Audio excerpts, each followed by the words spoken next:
Rummy भाई, एक बड़ी इंपॉर्टेंट चीज़ मैं कैप्टन के हवाले से जानना चाहूँगा। हमने सचिन तेंदुलकर की एग्जांपल देखी, लारा की देखी, विराट कोहली की रिसेंटली देखी कि जब इनसे परफॉर्म नहीं हुआ as a captain, double pressure आया, उन्होंने कैप्टनसी छोड़ दी और कहीं ना कहीं इनकी बैटिंग को भी हैम्पर किया। तो उन्होंने फिर देखा कि हमारी जो टीम की रिक्वायरमेंट है वो उनकी अपनी परफॉर्मेंस है, क्योंकि टीम के नंबर 1 प्लेयर होना और पूरी टीम का न्यूक्लियस की जो आप बात करते हैं गिर्द घूमना। अब बाबर पे अब जैसे हम देख रहे हैं बिल्कुल आउट ऑफ टच नजर आ रहे हैं, परफॉर्म नहीं हो रहा। आपको लगता है कहीं ना कहीं कैप्टनसी का प्रेशर है, और अगर ये बिल्ड होता है तो बाबर को खुद ये डिसीजन लेना है रादर दैन कोई उसको पुश करे? देखिए, वर्ल्ड कप बड़ा क्रिटिकल है उनके लिए और इस वक्त तो खैर उनको सिर्फ कंसंट्रेट करना है to lead Pakistan to victory path, और वो बड़ा क्लियर कट उनके पास एक डिज़ाइन प्लान होना चाहिए। उनके पास इस वक्त पूरी रिपोर्ट होनी चाहिए कि हैदराबाद में पहले 2 मैचेस हैं पाकिस्तान के, वहाँ पे क्या कंडीशंस हैं, वहाँ पे क्या कॉम्बिनेशन है, ऑपोजिशन कौन सी खेल रही है, क्या ख़तरात हैं, किसको हम यूज़ कर सकते हैं। हर अभी से प्लानिंग शुरू करें वो, और क्लियर हेडेड रहें। ये नहीं हो सकता कि उनको ये फिक्र रहे कि मेरी कप्तानी ना छिन जाए या मेरी बैटिंग फॉर्म चलेगी तो क्या होगा, क्योंकि इस वक्त वो दुनिया के फैबुलस 5 में एक पे है वो। बिल्कुल ऐसे ही। और उनको सिर्फ इस भरोसे आगे चलना है कि मैंने बैटिंग से मैच जिताना है, फॉरगेट अबाउट एनीथिंग एल्स। ऐसे ही है। तो ये इसमें, और फिर ये कि एक बहुत बड़ा एजाज है वर्ल्ड कप की कप्तानी जो है ना, ये बहुत बड़ा एजाज है। तो इसको समझें कि मैं हीरो बन के वापस आऊंगा भारत से, रात दिन कि ये कहें जी कि मेरी कप्तानी चली गई, अगर मैं फाइनल में नहीं जाता या मैं हारना शुरू हो जाता हूँ। देखे ना कहाँ से हो के वर्ल्ड कप का जो ऑस्ट्रेलिया में था फाइनल खेले ना, तो इज्जत हुई, हारे मैच, मगर फैंस, मैं वहाँ था ऑस्ट्रेलिया में मेलबर्न में, सब ने जो है वो पाकिस्तान जिंदाबाद के नारे लगाए कि ट्राई किया इन्होंने और फाइनल तक पहुंचे। शुभमन गिल की इनिंग्स के बारे से जानना चाहेंगे। आपने शुरू में कहा कि एक ऐसा लेजेंड है जो अभी एक उस तरफ जाएगा रोल मॉडल बनने के लिए जो दुनिया देखेगी, और इसने प्रूव किया हर इनिंग्स में वो बेहतरीन से बेहतरीन होता चला जा रहा है। और ये भारत की गुड लक कहना चाहिए। उनका सिस्टम की बात करें, उनका इंफ्रास्ट्रक्चर की बात करें, ऐसे बेहतरीन बैटर प्रोड्यूस करते चले जा रहे हैं। कैसे देखते हैं इस इनिंग्स को? बट अनफॉर्चुनेटली फिनिश नहीं कर पाए। देखिए, इसलिए कि बाकियों ने हेल्प भी नहीं की, बट अपनी तरफ से पूरी कोशिश की। मैं समझ रहा था कि 20-25 रन से हारेंगे, मगर 6 रन से ही हारे, so almost they got there.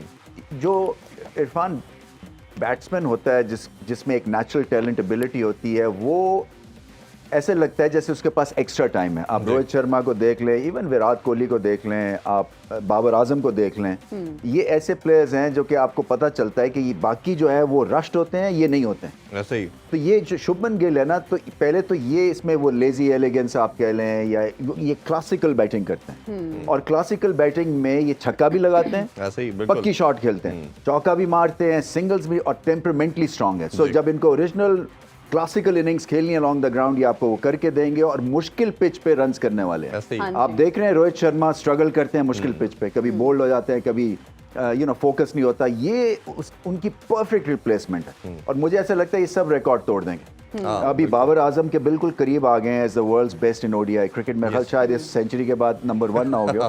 तो इनके में पोटेंशियल बहुत है, और मैं फ्रस्ट्रेट भी होता क्योंकि ये है अमृतसर से, और लाहौर से अमृतसर है कितना, 40 मील, और 40 मील में बैटिंग का इतना फर्क पड़ जाता है। और मैं समझता हूँ कि हम क्या चीज़ गलत कर रहे हैं कि हम ऐसे यंग टैलेंट और जीनियस प्रोड्यूस नहीं कर रहे बल्ले के साथ। और जैसे सूर्य कुमार यादव T20 में नंबर 1 रैंक पे हैं, ये ओडीआई में नंबर 2 पे हैं। और दूसरी चीज, before I forget, I think आपने देखा कि बाकी टीम्स क्या खेल रहे हैं, ऑस्ट्रेलिया, साउथ अफ्रीका, उस तरह मैंने लगा था जी। मतलब है एक और ही तर्ज की वो ओडीआई क्रिकेट खेल रहे हैं। सो इससे क्या पता चलता है कि सब कॉन्टिनेंट टीम, तो शायद पाकिस्तान को T20 के प्लेयर्स ओडीआई में डालने, क्योंकि इसकी जो रफ्तार है ना वो आपको पिक करनी है, और उसकी रफ्तार अगर पिक करनी है तो फिर आपको तलंगे चाहिए जो कि लाठी चार्ज करें, जो कि बदतमीजी करें, क्लासन की तरह। बिल्कुल, जो कि आपके ना प्लान्स ABCD सब डिस्ट्रॉय करते हैं ऑन द डे। फिर ऐसे ही आपको खेलना पड़ेगा, क्योंकि अगले ऐसे सोच रहे हैं। सो आपको ऐसे सोच के और आउट ऑफ द बॉक्स सोचना है। मैं ये ओवर यूज्ड वर्ड है, बट ये पाकिस्तान को करना है। सो आपको देखना है कि इसमें कौन से आपके T20 फिनिशर्स हैं जिनको आप यूज कर सकते हैं ओडीआई के आखिरी 10-12 ओवर्स में, क्योंकि ये होनी है Placid batting strips world cup में। ऐसे ही जैसे गद्दाफी स्टेडियम की पिच है ना, वैसे वर्ल्ड कप की पिच है। सो आप जीतेंगे 400 करके, आप जीतेंगे 350 करके, आप 325 करके हार जाएंगे। मैं अभी आपको लिख के दे सकता हूँ। तो पाकिस्तान से कौन करेगा 350? तो रवि भाई, ये इंजेक्शन कैसे लगेगा, कौन आएगा, ये माइंडसेट कैसे? ये देखे ना, ये इनको अब समझना है, जो इनका थिंक टैंक है, जिनको इतने पैसे देते हैं। मैं तो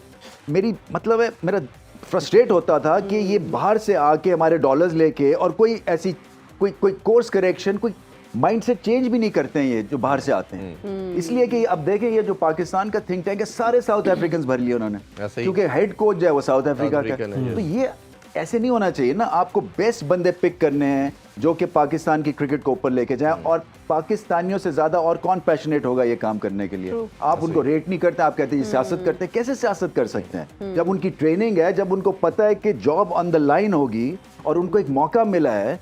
सकलैन मुश्ताक थे, पाकिस्तानी थे, मोहम्मद यूसुफ लगाया था, पाकिस्तानी थे, आप 2 फाइनल्स खेल गए, क्या गलत हुआ उसमें?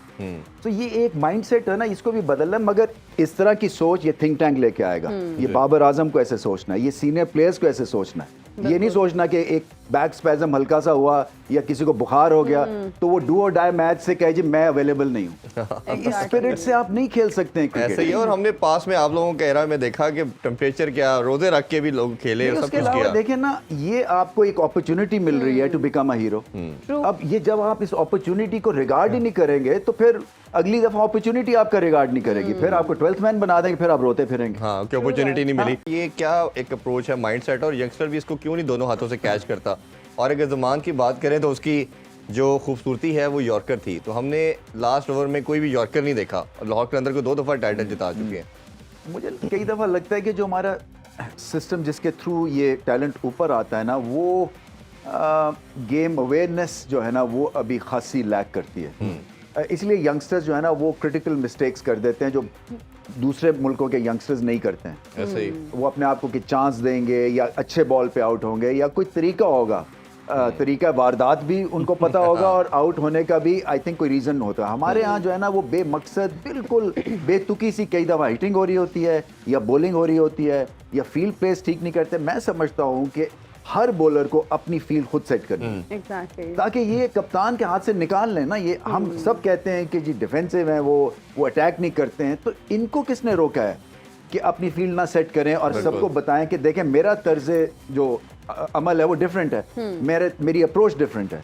और अगर मैं स्ट्राइक बॉलर हूं तो स्ट्राइक बॉलर में क्लैरिटी होनी चाहिए कि मैं ये बॉल करूंगा और यहाँ पे एज जाएगी। यू नो, ये कई दफा जो फील्ड प्लेसिंग होती है ना, ये स्नूकर की तरह की होती है। आपको पता है बॉल लगेगा, एज उधर जाएगा, इधर जाएगा, तो आपने सारे एंगल्स कवर करने हैं। बिल्कुल, तो उस हिसाब से आप अपनी फील्ड सेट करते हैं और कप्तान भी खुश होगा। अगर आप बाबर आजम को फोर्स करेंगे कि फील्डर अंदर ले, तो वो अंदर से एटलीस्ट उसको भी आइडिया होगा कि अच्छा ये मैंने एक्सपेरिमेंट किया है तो इससे मेरी 4 सिंगल्स रुक गई हैं, तो शायद मैं इसको पे लगातार काम करूंगा, तो उसके भी माइंड में ये चीज़ आ जाएगी। कई दफ़ा कप्तान भी जो है ना वो बहादुर हो जाता है। जैसे मैंने कहा था अब्दुल कादिर जो है उनमें और तौसीफ अहमद में ज़मीन आसमान का फ़र्क था। Tauseef Ahmed straight away long on long off ले लेते थे और अब्दुल कादिर लेते थे मिड ऑन और मिड ऑफ, और फ़र्क था इसमें।